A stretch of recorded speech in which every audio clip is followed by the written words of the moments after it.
Lorsque vous travaillez avec des Américains ou tout simplement des natifs anglophones, il y a certains langages qu'ils utilisent au travail.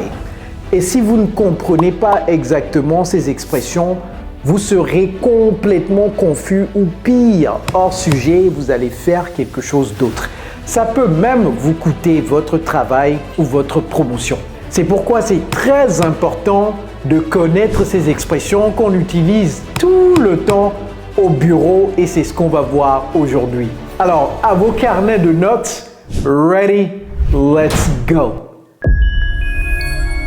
Hello everybody, it's Coach Joe, your English coach. So without further ado, let's get started with the first expression. Americans love this expression.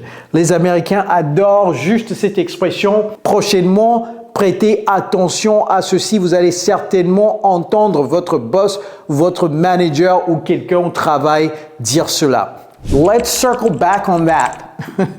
Let's circle back on that. Let's circle back on that. Ça veut dire quoi? C'est un cercle? Non. Ça veut dire on va revenir là-dessus, ok? Revenons là-dessus un tout petit peu plus tard. Let's circle back on that. Ou bien revenons là-dessus là maintenant. Let's circle back. Circle back on that. Circle, vous voyez, donc vous étiez ici, vous avez parlé de ça, ok, vous avez refait le cercle. Let's circle back on that. Ok, je vais effacer ça tout à l'heure. The next one, can you clarify that for me? Can you clarify that for me? Can you clarify that for me? Ça veut dire quoi? Pouvez-vous m'éclaircir là-dessus? I'll take care of it. I'll take care of it. Ça, votre patron, lorsque vous dites « I'll take care of it », votre patron, c'est... Et si vous ne faites pas attention, vous allez être promu parce que les patrons, ils aiment des gens qui prennent les choses en charge. Donc, si vous dites « I'll take care of it », ça veut dire quoi? Je vais m'en occuper.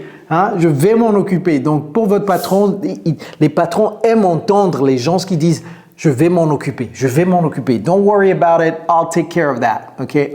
Ou bien I'll take care of it. I'll take care of it. Ou bien I'll take care of that. Okay? All right. What else? Donc, encore une fois, I'll take care of it.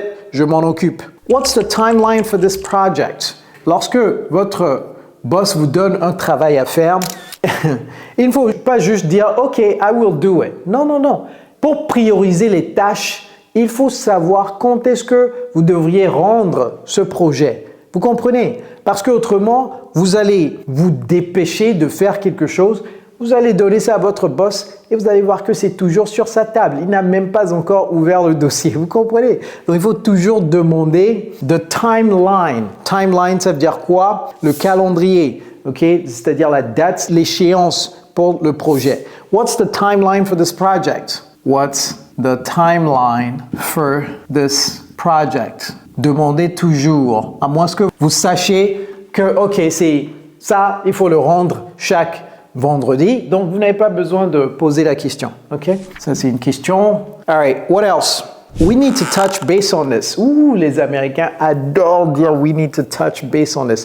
Écoutez, l'anglais n'est pas difficile. Je sais que certaines de ces expressions et phrases, c'est complètement nouveau pour vous. Mais je vous promets, l'anglais est tellement facile que nous avons déjà aidé des milliers de francophones comme vous dans plus de 50 pays du monde à maîtriser cette langue. Si vous êtes intéressé par notre programme d'immersion, dans la barre de description, il y a un lien. Cliquez sur le lien, remplissez vos informations et nous allons vous contacter pour vous en dire plus. OK? All right, so we need to touch base on this. Ça veut dire quoi? We need to touch base. Ce n'est pas base.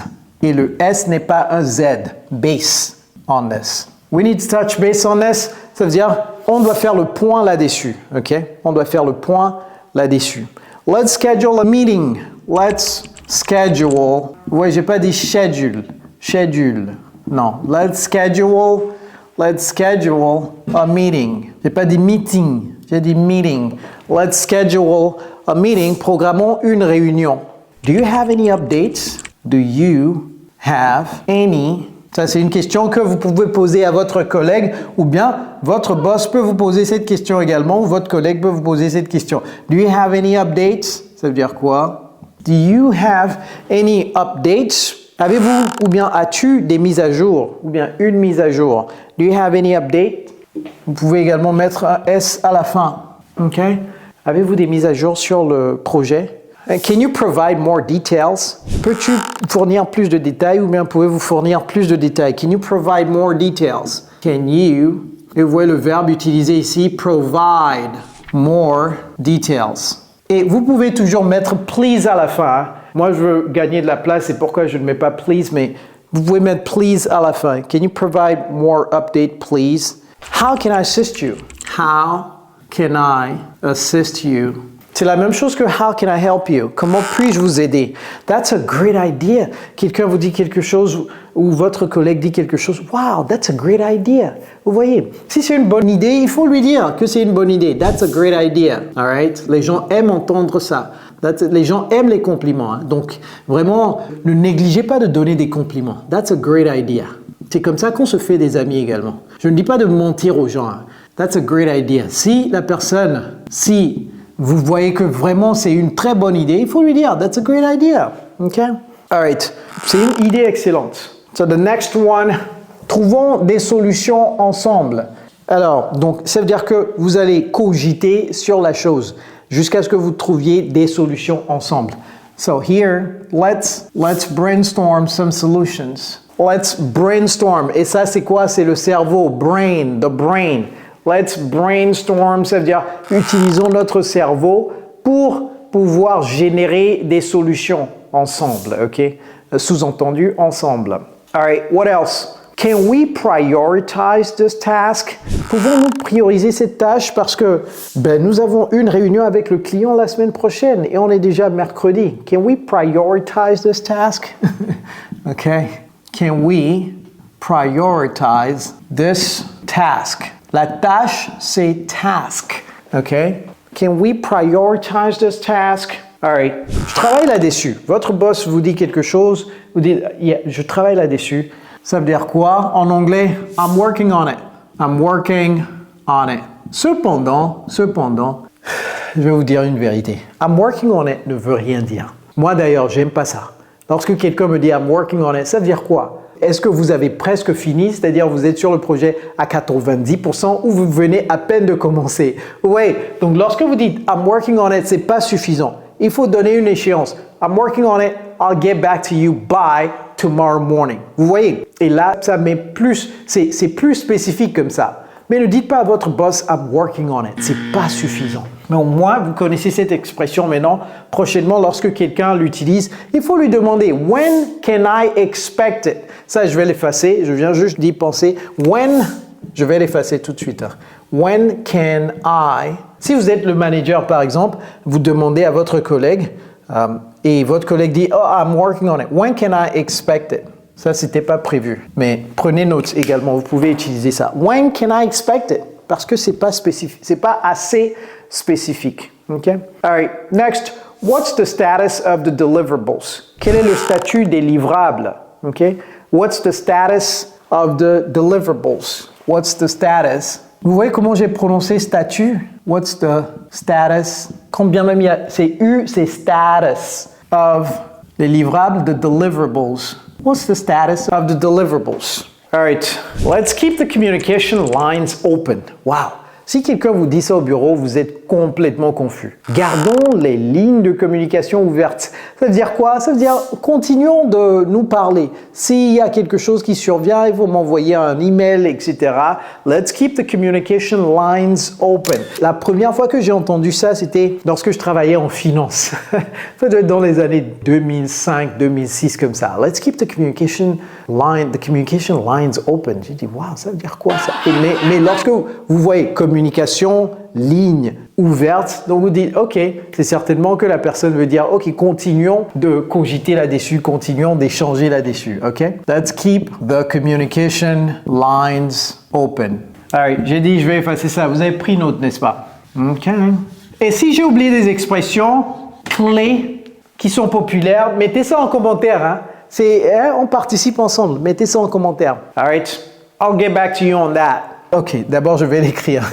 C'est frustrant. Ce que je veux dire, c'est frustrant. I'll get back to you on that. I'll get back. Une autre expression que j'aime pas trop. I'll get back. Donc, ne l'utilisez pas, OK? I'll get back to you on that. Je vais vous dire comment l'utiliser, en fait. Donc, vous parlez à votre collègue. Vous êtes son boss. Vous dites, Et le projet là, ça marche. Et quand est-ce que je peux l'avoir? La personne dit, oh, I'm working on it. Je travaille là-dessus. OK. Et vous dites, quand est-ce que je peux l'avoir? Et la personne vous dit, I'll get back to you on that. Et ça, c'est frustrant. Les boss savent ce que je suis en train de dire. Parce que là, votre collègue vous dit, hey, laissez-moi tranquille un peu. Hein. Moi, je suis en train de lire un roman là. Le collègue, tout simplement, vous dit, hey, je vous reviens là-dessus. Je vous reviens là-dessus. C'est pas spécifique. C'est pas spécifique du tout. Donc, ne tolérez pas cette réponse. Hein. I'll get back to you on that. C'est when. When can I expect it? Okay? When can I? Ou bien, vous dites tout simplement, oh, can I expect it by tomorrow evening? Donc, vous mettez, c'est-à-dire que vous coincez la personne. Vous voyez, oh, est-ce que je peux l'avoir? Est-ce que je peux l'espérer, disons, d'ici demain soir? Vous voyez, very important, okay? Know how to play this game. Sachez comment jouer ce jeu. All right, next, can we discuss this further? Can we discuss this further? Pouvons-nous en discuter plus en détail? Can we discuss this further? Can we discuss this further? Avec un U, hein, pas avec un A. Utilisez A pour les choses physiques, les distances. Parce que A, F-A-R, c'est loin. Donc, farther, c'est plus loin. Mais further, c'est pour les idées, les concepts, etc. OK? Donc, can we discuss this further? C'est une question. Pouvons-nous en discuter plus en détail? OK? Thanks for the heads up. Merci de me l'avoir signalé. Thanks for the heads up. J'adore cette expression, en fait. Thanks for the heads up. Je l'utilise beaucoup. Thanks for the heads up. Vous voyez, cette expression, si vous ne comprenez pas ce que ça veut dire, vous allez être complètement confus parce qu'il y a tête dedans et c'est pluriel. Ça veut dire quoi? Vous voyez? All right. Alignons-nous sur nos objectifs. Let's align on our goals. All right, very important. Let's align on. Vous voyez la préposition que j'ai utilisée? Our goals. Let's align on our goals. Can you send me the documents? Ça, c'est très simple. Pouvez-vous m'envoyer le document? Can you send me the documents? Can you email me the documents? Can you send me the documents? Et documents, il y a des fois des gens qui disent doc. Can you send me the doc? All right. 1, 2, 3, 4, 5, 6, 7, 8, 9, 10, 11, 12, 13, 14, 15, 16, 17, 18, 19, 20. This is good. That's a good list. Commencez à utiliser ces expressions. Prenez une capture écran très rapidement. Et si vous avez aimé cette vidéo, I am sure you will like this as well. Cliquez ici, regardez cette vidéo tout de suite. It's Coach Joe, your English coach. Take care, guys.